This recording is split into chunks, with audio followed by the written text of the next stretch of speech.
Hello everyone, welcome to Workstatus.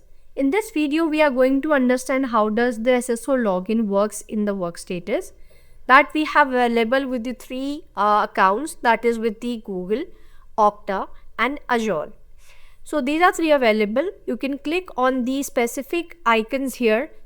Let's say about the Google SSO, and you can just make it enable by toggling it to the right.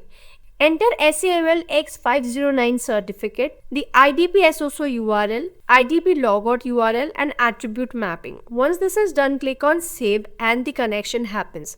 So this is how you can do it with the Google SSO. Let's talk about Okta.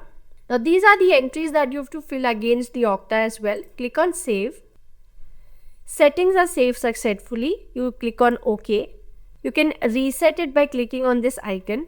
And this is enabled. So this is how you will be able to log in via SSO. So once you have whatever tools that you have already integrated with the Workstatus, the listing is going to appear here like this.